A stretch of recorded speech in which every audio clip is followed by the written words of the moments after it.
subax wanaagsan saaxiibayaal sida u dhantihiin meel kasta oo dunida ka joogtaan waqti waxaan ayaan idin rajeynayaa intaas kadib sida ka warqabtaan waxaa la guda galay koobka adduunka oo xalay furmay kaasoo Qatar iyo Ecuador inkastoo Ecuador ay badisay marka si taxana waxaan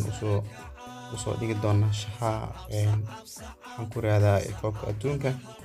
marka maanta in saddex koox ayaa jirto saddexdaas koox iyo koox kale oo China ka dhisanaan ku soo darsanay kulli wixii macquul ah oo markaas hoos dhigi karno waa macquul waa soo geli doon wixii macquul ahayn waa ka reebi doonaa fadlan adigana shaxda markay ku soo gaarto daawo aad u maasan tahay waxa ugu horeeya England iyo Iran waxaan waa koob adduun kooxahana wali aad loo moodo saadaali karo hadda xalay dad badan qabeen Qatar badi karto laakiin Ecuador ayaa ka badisay waliba 2-0 ugu badisay sida ka warqabtaan marka England iyo Iran kooxaha waaweynka boqolkii 98 oo lagu kalsoonaa Iran inkastoo aysan yareen laakiin England iyo Iran markii loo babac dhigo markasto waxaa awood badan England marka England guud ahaan ciyaartaani waxaa leenahay way badinaysaa oo because way ka awood badan tahay Iran tan labaad waa Wuhan Three Towns sida u jeedaan iyo kooxdan kaleeto oo China Super League qaybka ciyaarta maanta dhacaysa marka sidoo kale ayaan waxaa leenahay waxaa badinaysa Wuhan waana boqolkii 99 way ka badi kartaa kooxdan kale sidoo kaleeto waxaa ku xiga US Wales iyo kooxdan oo FIFA World Cup maanta ciyaaraha la ciyaara caawa 4 saac qaybka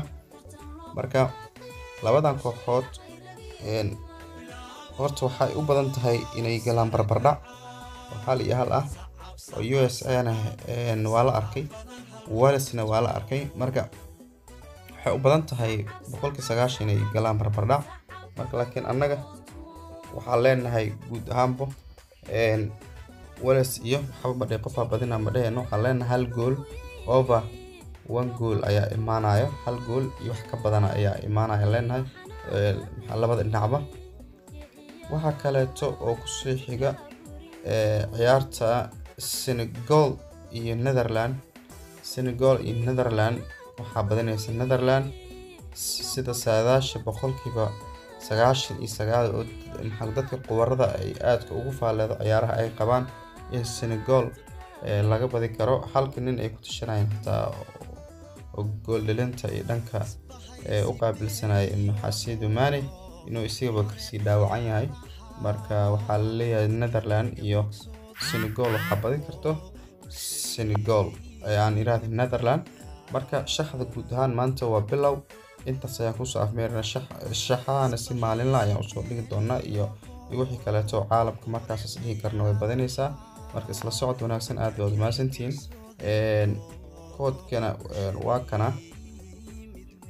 koodkana waa kaasa aad baad maasantiin saaxiib guuleysta